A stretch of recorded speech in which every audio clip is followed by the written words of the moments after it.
All right, guys, we're going to try something different here. We're actually doing a podcast here live on twitch.tv/SyberNInja with an S. And we have a special guest with us, Marvin Vegeta Ross. Marvin, what's going on, man? Well, So what's going on, man? too much, the usual. The usual. All right, so we're going to talk about a couple things. If you like what you see, hit that subscribe button. If you want to see us do this live, if you're watching this on YouTube, we already said where you need to go. And if you're watching me on YouTube, tell me how you found me in the comments down below. All right, so let's get started. I've known you now since what, like 2002, 3? That's a good question. I want to say, I think probably 2003, around then. Pretty sure it was 03 because I was a senior. Yeah, so I know a lot of things about you, but a lot of things I don't. One of the things that I wanted to talk about on here is how did you get into games, and then more importantly, fighting games in general? Well, I mean, I guess technically I got into games when I was 6. Because we're on my birthday, we actually flew from Germany to the US. Because my dad was in the army, and I was born over there and lived over there, obviously. So for my birthday, I got the OG Game Boy, the gray one that came with. It was like Tetris and Alleyway, The one that if you're not playing in broad daylight, you can't play? basically. And it has the green monochrome screen, all that stuff. Right. But yeah, I mean I'm pretty sure that's where it started because I played that thing to death like that, and then I think for Christmas, either Christmas or a little bit after, I got a Nintendo, and the rest is history. Just been playing stuff since then. I got you. Fighting games are concerned, when I was in, I want to say it was first grade. I don't know. I can't remember how exactly. I think it was through a strategy guide and commercials, but I kind of got into Mortal Kombat, the first one. It just looked really cool to me. Like, like all the cool colors and all this stuff. I'm like, oh my god, it's so violent. It was like super taboo back then. It was. It really was. It's so tame now, but back then, boy. Oh my god, they're ripping out hearts and heads. I'm like, yeah, now they're like eating spines and stuff. Oh god. Just exaggerate, but like, but I guess that's how I got into it because as you can say, casually played MK since I was a kid. Like I loved it. I played on my friend was down the street and he had it on Super NES and we played that. And then at the same time, I wasn't aware when MK2 came out. I just knew it existed because we used to go to the commissary. Mm-hmm. While my mom would shop, in the front of the store, they had like a small little room off to the side that had 3 arcade games, and one of them was MK2. And I was just either watched the attract mode or played. Yeah. There's some guy that worked there, and he always saw me in there, so he kind of gave me some free credits here and there, and I'd always get wrecked by like the second or third character. That's how that's how MK was though. Like that arcade. I mean, the computer didn't play in that game. Until I got older, when I figured out, this AI is real cheap. Like this. Yeah, it's designed to make you spend money. You have to trick it to win. Yeah, that's I guess that'd be my gaming origins. So Mortal Kombat was your first taste at fighting games, huh? Fighting game was, so yeah. Like for me, it's funny because when Mortal Kombat first came out for me, right, as a kid, I was huge into Street Fighter, obviously. Like that was my game. And when Mortal Kombat came out, it had taken over the throne at my arcade at Fun and Games, where but for those listening at home, they had it set up to where the arcade is a big hallway.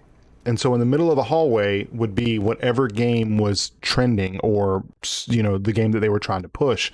Street Fighter was always behind whatever the attraction game is, whether it be a racing game or later dancing game, so on and so forth.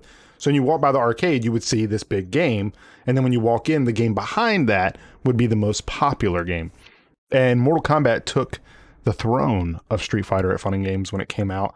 And I hated it because it had a block button. And my hand, when I was younger, because when you play Street Fighter, I mean, I have joystick here, so I can show you guys if I could get it up here, right? So with a joystick, right? And you have your buttons. Your hand is, you want to keep your fingers on the buttons that you want to press. But I couldn't keep my hand wouldn't spread out and do the high punch and high kick and still be able to press the block. My hand was just too small. So you had to like move your fingers. And I couldn't play Mortal Kombat for a long time for that reason. It was very sad. So I actually got good at Mortal Kombat on console, Super Nintendo. And then when Mortal Kombat 2 came out, I was a god. So we'll just move on from there. So we got the first arcade experience that you remember. So what do you remember about arcades, and what is the first experience that you remember from it? What's going on, gamer? I don't think I actually remember my first arcade experience. I guess I kind of knew what they were, but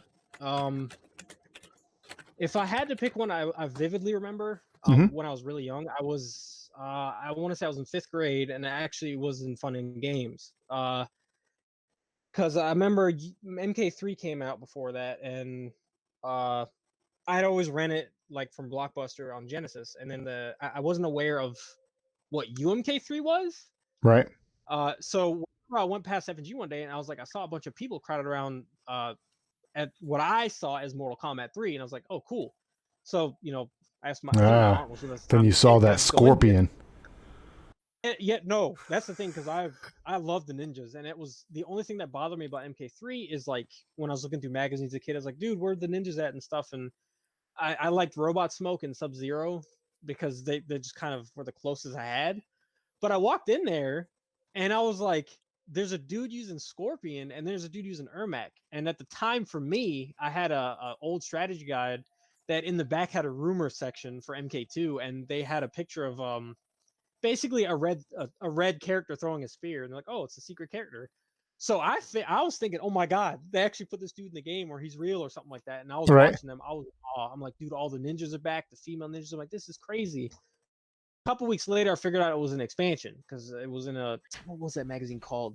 It was Video Games or Game Pro. It was one of the two. And there was back in the day. There was Electronic Gaming Monthly, Game Pro.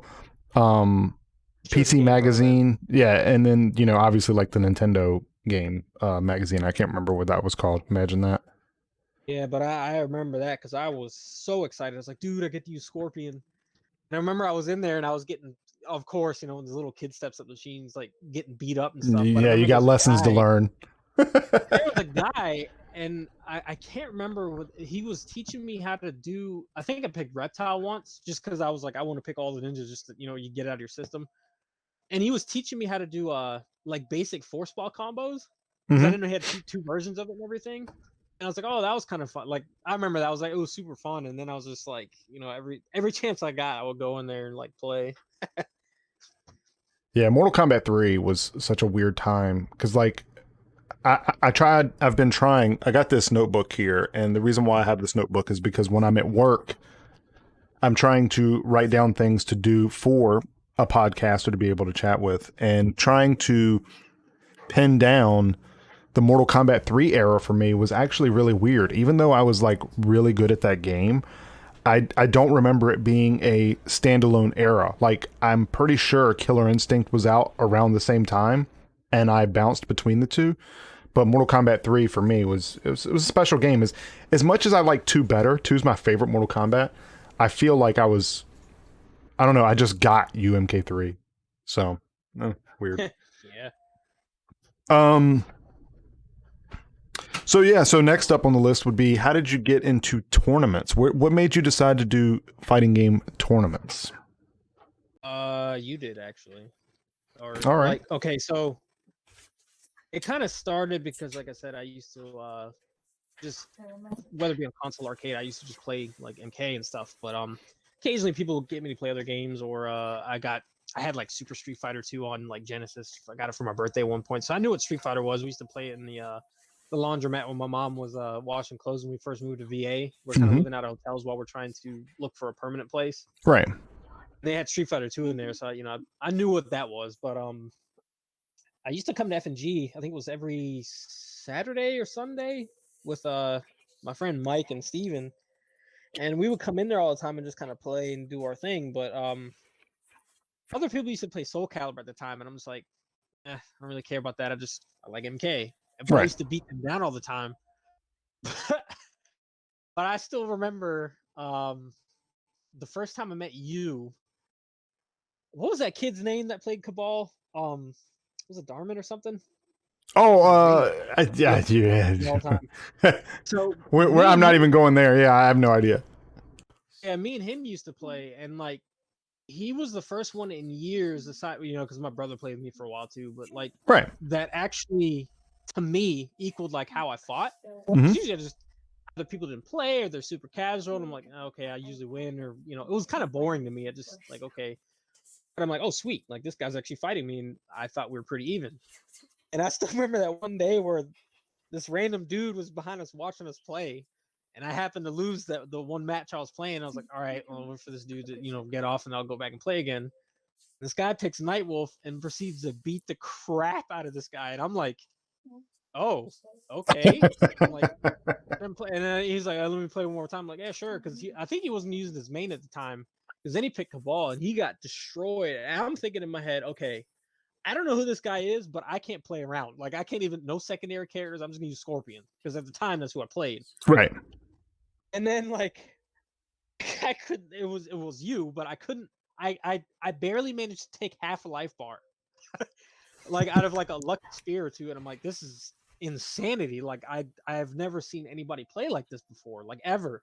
Like in my entire life of playing MK. I'm like, this is out of this world. So you went about your business and left. I'm like, okay, that was wild. So every so often you would come back there and play us. Like when we come in there on weekends, I'm like, oh crap, like here comes this dude, and I didn't know your name at the time, so that's why your nickname me was Nightwolf, because Right. that's like this guy Right. picks Nightwolf. That's your name. And then Mike and Romeo was getting tired of me beating him, so like, oh, I had to go get Nightwolf to take you off the sticks. I'm like, that's messed up, man. That's true. That's true. I would be playing something else, or I'd be up there because I actually worked at the arcade at the time, and they would come up there and be like, "Hey, man, you need to get him off the machine." I'm like, "Okay." But the whole time I wasn't actually realizing that like you would kind of drop like a nugget of advice here and there or tell me something, and I'm like, oh, okay. Little thing would sink in. So then I didn't realize that over time those little tidbits would add up and I was just getting better, but I didn't notice. Like it Hmm. was just like, oh man, I can't beat this guy. He's like ridiculous. So, then like I used to see a lot of people crowd on Soul Calibur, and you would always just play MK with me because I didn't play it at the time. But like so when that evolved, I remember when Soul Calibur 2 came out on console, and my brother wanted me to get him the Xbox version. Hmm. And I was like, oh, it's cool. They got guest characters. Like that was a new thing to me. And all I had at the time was a GameCube. I'll All try it. right. Like, I'll get the GameCube version. And I even said, occasionally when I'm playing MK, I'd look next to, where they're playing Soul Calibur. I was like, if I played this game, I'd play that character. And that's referring to Talum, who is actually my main in that game. And that's what I did. So at that point, like, when I got to know you, Neo, and stuff, you guys were telling me about tournaments and how that kind of stuff worked. And I think I went to a local Richmond tournament. I think it was the first one I went to, to see what a tournament actually was. And that's how that started. Like, you guys got me into the scene, and then just the more I learned and figured out, that's just expanded from there. And then here we are today. I've been like all over the U.S. fighting in majors and stuff. It's crazy how something like starts off so small and then can change literally the course of your life, like in terms of you went from playing something casually to competitively. I mean, that's a big change. If you hadn't have said play me in Mortal Kombat, where you would have gone from there. It's just weird how chance works out that way. It's actually, well, it's also a good outlet because back then I had a lot going on in life at the time, so that kind of helped me, I guess, channel love out of that or put it to use. And then Right. it was really strange because you told me this one time a couple of years after we met, and I think we were playing, was it UMK3 on Xbox, and when it came out for arcade. And I remember what you told me, and I didn't think about it. In hindsight, I got mad in Tekken, I got mad in Soul Calibur, I got mad in that. But I never ever got pissed off in UMK3, no matter how bad I got beaten. That's Like true. I don't know why. It never happened. Like No, when we played UMK3, you and anybody else who was up there playing, because at the time it was a very small group because the game was 20 years old at that point. But uh, yeah, no, it was just good times. I mean, even on Xbox, when that one dude hit you with the multiple morph combo with Shang yeah, Tsung. because you pissed him off, so I took the beating for it. You were Yeah, handing off the I I was beat like, the yo, guy and he comes back to play. So then Vegeta goes to play him and he just hits him with the. I mean, I've seen a lot of stuff in Mortal Kombat, right? I've seen a lot. Uh, yeah, I would have been very upset had I got hit by that combo. I'm just saying that would have. I probably would have done a rage quit, but. So why do you still play? What makes you still want to play? What makes you still want to play and compete? oh man, it's just I had some goals I set out for myself at one point. Um, Plus, I just enjoy it, man. It's like the thrill of fights, like the atmosphere, everything, like that, the kind of feeling it gives me. Plus, I'm just a fighter by nature, so it's like it's almost like Rocky said in one of his movies. He's like, I got to be around it. Like now that I'm in here, like in it, I just can't not be. I have to be around it, man. Like it's what I do. Like it's the one thing that I know that I can do, and that I've broken so many expectations and like people, thinking, oh, you only get this far, so and so, and I'm like, it's something that I've invested a lot of time in, and so far I've excelled at. Even though there's roadblocks along the way, it's hasn't been easy, but I just love it, man. It's just as like what it is, everything that it means. Yeah, and it's hard to explain. I still feel the same way. I still feel the same way about fighting games now that I did when I actually did compete long before. I mean, you got to think when I was competing in Tekken 5, I was already done. You know what I mean? Like my Yeah, Marvel days were already past me, and to be able to pass the torch to the FNG crew, and you guys continued to fan the flame for as long as you have. I wish I could still be at those tournaments and trying to make a stake for that area, but I just don't. I don't know. I don't. It's a different atmosphere for me. Like when I sit down on a console next to an opponent, I don't have the same feeling as I do when I stand next to them in an arcade, and I can't explain the difference, but there is a massive difference for me. When I stand next to somebody at an arcade, it's like my zen, my home. Like I don't know, I'm just comfortable, right? But when I sit down on a console, it just doesn't feel the same for me. Like I don't have the same feeling when I beat someone on console, or whether I lose. I don't have the same feeling of triumph or sorrow for winning or losing.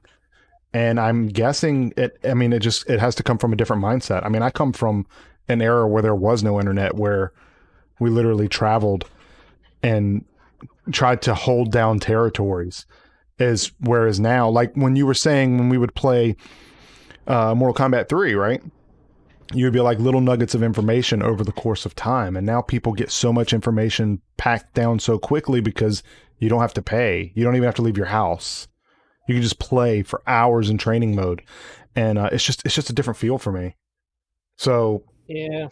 I mean, I don't know. I think that came in at a weird era though. Like I I came in do like think you at the did. week between and transition. So I for think me, you and sometimes Neo both did. Neo, John, I think you both came in like right at not at the end of fighting games because they're obviously thriving, but at the end right. of my era and starting a new era with you guys. It was just, it was a very complicated time, I guess. Yeah, it's like strange because I think sometimes it's a little hard for me because I have the kind of old school mentality because I did, granted it was casually, but I did experience stuff like going to Funscape and the FNG and that kind. I Right. experienced the arcade era. I know what it is. I mean the sights, the smells, the sound, everything. Well, the smells we And don't miss so then much, but I mean you know what I mean, like I'm not talking about like just no, in I know, general I when you know, walk I in know, arcade. I know. Yeah, yeah, yeah. Yeah, the arcade smell like, but like the fact that officially I guess I'd say that you were my first like teacher slash coach. So I took on a lot of the values and things that the knowledge and stuff you passed on to me from how it worked on your day, and then I was dealing with how the new stuff was coming in, and now I'm like this weird mishmash of both. Yeah. So I kind of sometimes feel like the odd man out, regardless. But it's like I've adapted to it. I think maybe it was a good thing, maybe that me and Neo came in at that time because we kind of understand how either side works. like either world, I guess you could say. Yeah, I can definitely agree with that because it's weird. Like I go through my Twitter timeline, right? So a lot of the followers here in the Cyberverse know because I'm mostly known for playing Fortnite on here. Is that at the competitive level of Fortnite, like 99.9% of those players are just absolutely toxic to watch. They have no interest in bringing their community up. They have no interest in being cordial with each other. They're just absolutely toxic. And I think it was Ninja or I don't even know who it was, someone else on my timeline where they were like, if you've been toxic to somebody before. And I'm just sitting there thinking, I'm like, if it wasn't warranted, no. No, like Yeah, anytime I beat somebody in a tournament, it was always GG's. And if I could, I would take them to the side and explain to them how I beat them. And these are facts. This is literal stuff that I would do because it doesn't make me better. And that's all I cared about was getting better. It didn't make me better to just beat somebody doing the same stuff over and over if they didn't understand what was happening. If you understood and still got hit by it, well, that's on you. But if you don't understand, I felt it was my job to help you understand. And then next time I play you, it would force me to be better. And you just don't see that in any of the group now. Now it's just you got rinsed. You know what I mean? Have a nice day. It's like, dang, Yeah. all right. That was also one of my original kind of personal goals in a way, because I remember I told you guys about this the first because, well, largely because of a particular individual that used to live in the area. But I decided, I was like, look, part of the reason I'm going to do this is because I want to prove that you can be like a really strong or top player, but you don't have to be an a-hole to do it. Like, I Yeah. feel like that's like big misconception. Like, oh, I have to be, if you're at the top, you got to be a complete douche. Like, no, it's not how this works. Like, it doesn't have to be that way. That's just a choice. Yeah, Nick says in the chat he thinks it could come from how big esports and money, how it is for the top guys, and it's like they don't want to help you take my spot. And there probably is some truth to that, where they're making money, they don't want somebody else to make money. But it's crazy too because a lot of the top players don't make money from the competitions; they make money from their sponsors. You know what I mean? They make money from their YouTube videos. So I don't think it hurts to be cordial with people, like when they're doing like what they call wagers, which for us is literally just you're playing against each other. But after it's over, they just say the most vile stuff to each other, and then they're like, no, we're cool. It's like, dude, we would not be cool if you said those things to me. Exactly. In the arcade era, you wouldn't say that to somebody's face. I've literally seen people get their face put through a monitor. Like that's you don't say that stuff. Yeah. Not that stuff's better, but it's like, sticks and stones. There were consequences for being a fool. Like, there was none of this like keyboard warrior stuff. Nah. Yeah, I mean, a lot of the stuff they stay online to each other. I'm like, man, there was a couple people in our area that did run their mouth a lot, and they were promptly shut down. And it wasn't in a way of like, you had your warnings. Be respectful. If you weren't, you were not welcome at that place anymore. And you knew it, whether it be from being told or otherwise. In Japan and Korea, they'll actually help each other learn so they get better. Yeah, no, they do. They do. That's why they're so much better than we are. Like, overall. That's facts. They have rivalries and stuff too. And then like, when two big names are at odds with each other, it's like a big deal. But you notice they may be at odds with each other, but when it comes to the game itself, they never really do anything super toxic. They just kind of don't talk. But, they help each other out. They're concerned about getting better. They teach each other, oh, look at this trick. Oh, here's how you get out of this. Here, it's all about, oh, I'm going to keep this gimmick up my sleeve because I might need to help me to win something. Like, because they don't have faith in their whole, it's just, everything here is so secretive and, like, gimmicky. Yeah, and so it's my view on it. It is. And like when back when Alpha 2 was around, I'm so old, man. I've literally been around since Street Fighter. So it's crazy. But in the Alpha 2 days, Alex Valle and a couple others knew about the custom combo startup to where you couldn't block low. And they knew about it, and they purposely didn't say anything about it until they were winning majors. Now, that's fine. That's whatever. But in their little scene, to keep it from each other, you got to remember, every time you go to an arcade scene, if I walk into an arcade with $5, Guess what happens when I don't have $5 anymore? I'm not playing. So when you're playing against opponents that have knowledge of the game that you don't, if you don't catch on, or if they don't happen to share that information before you run out of that $5, you're now a spectator. You're pretty much watching them in person instead of on YouTube, and it sucks.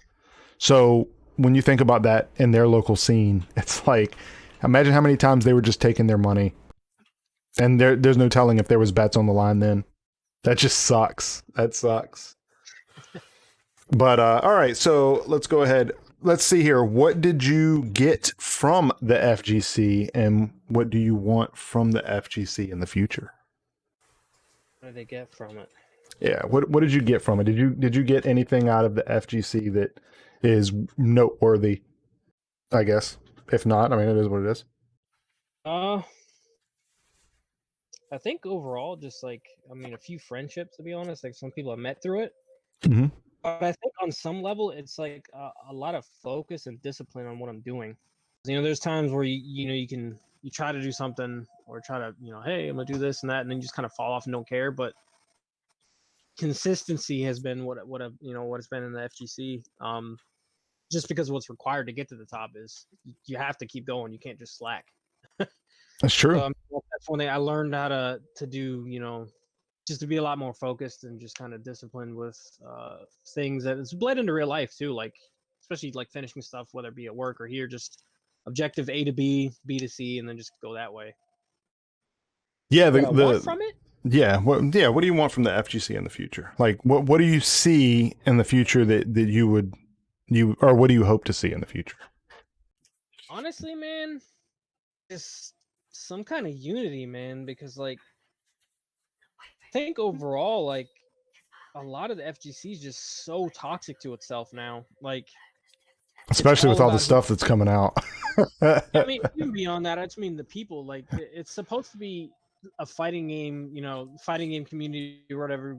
Bring each other together, do something that we like, and just compete. Like, just have honest like competition.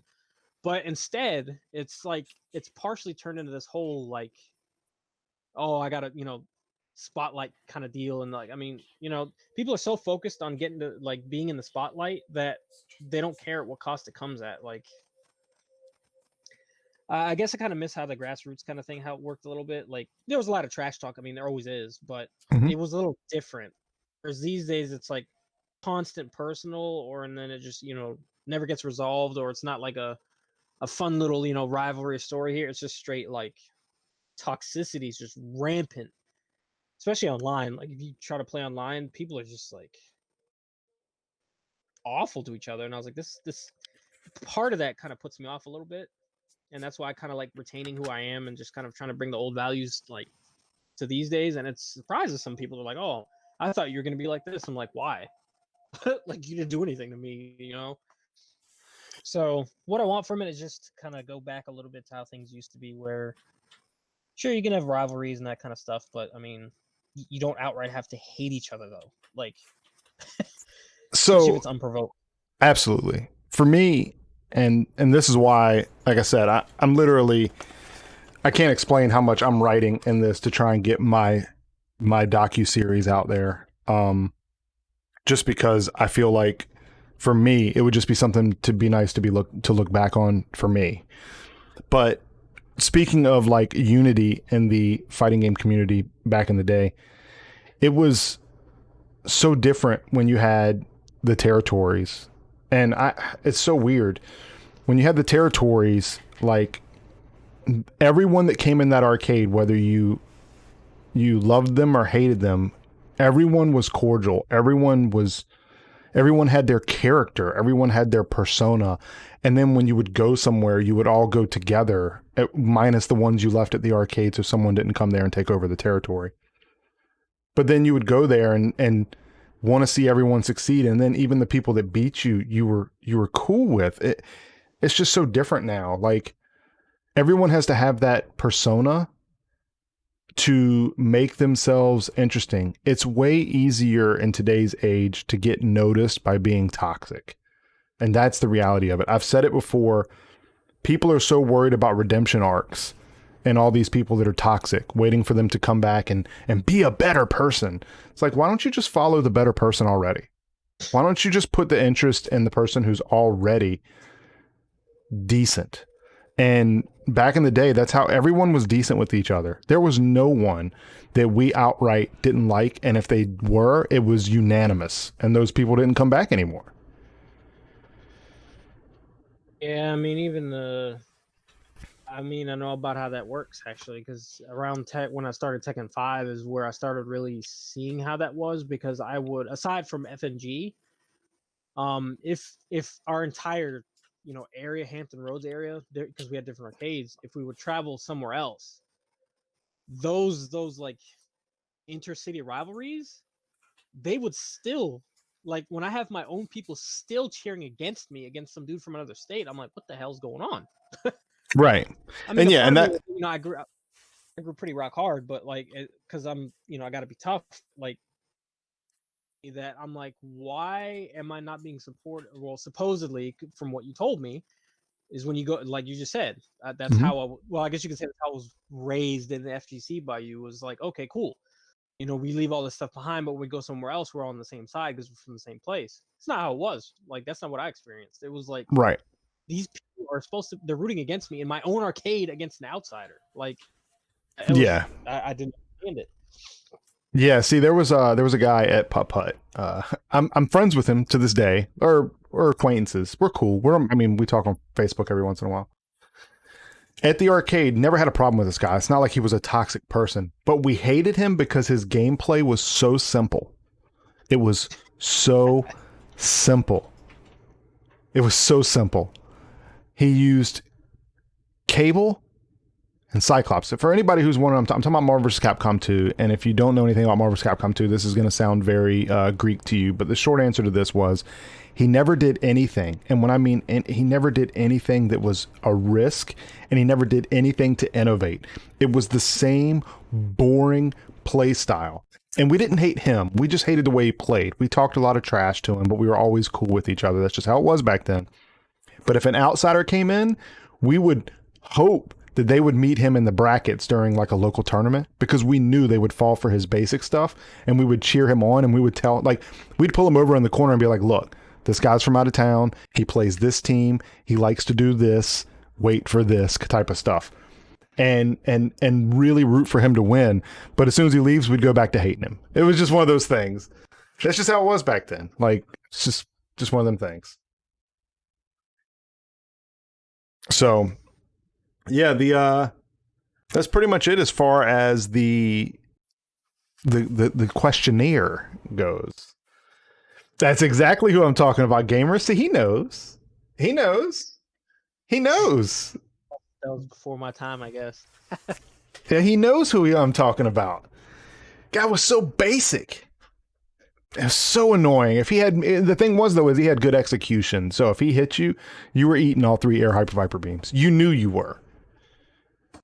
But except that one time I did that crazy one. That was the only thing I ever did in Marvel.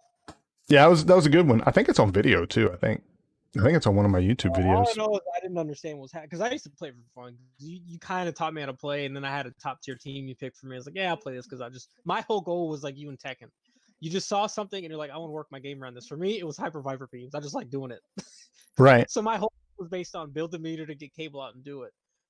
And then I remember that one time, like, the arcade stopped. Like, I was in the middle of a tournament, and the dude I was playing, I don't remember his name. Dude I was playing stopped playing. Eric, your brother, was like, what? And I was like, what did I do? I thought I did something wrong or something.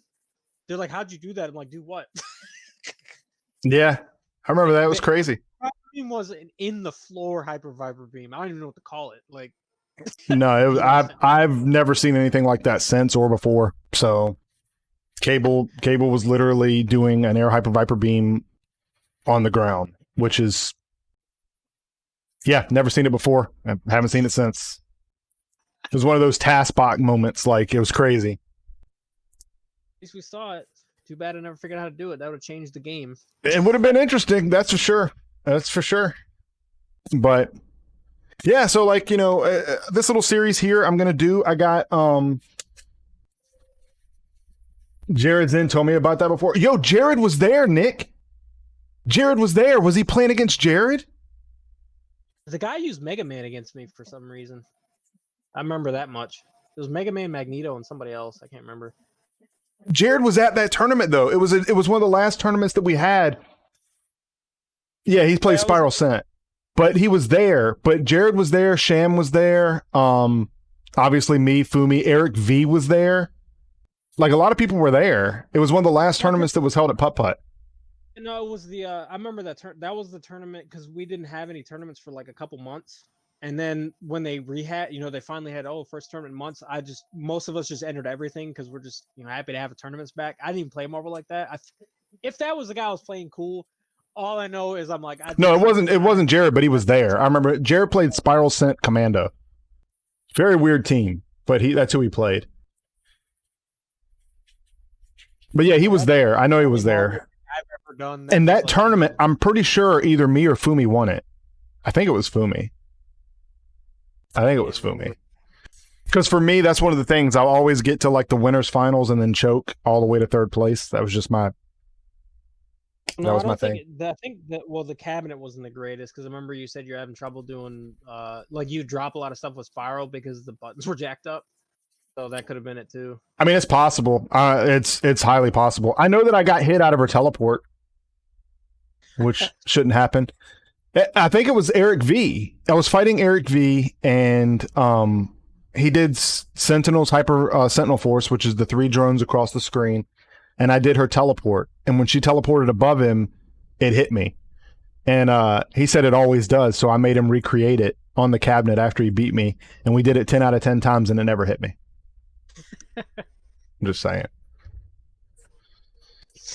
Well, yeah. So, I appreciate you wanting to be the first on this. I did have a gamer up here, and we did a whole 2-hour podcast about gaming in general, and the file got corrupted. So let's hope that doesn't happen here. But yeah, I do appreciate you stopping by and doing that, sir. Is there anything else you would like to talk about? Not really. Can't think of much else at the moment. I got you. Well, I mean, we can still chat if you want, but I'm going to end the podcast here. We're just going to hit the stop button. So if you're watching this on YouTube, give me a follow over at twitch.tv/SyberNInja with an S. Stay defaulty, guys. Thanks again, Marvin. Yep.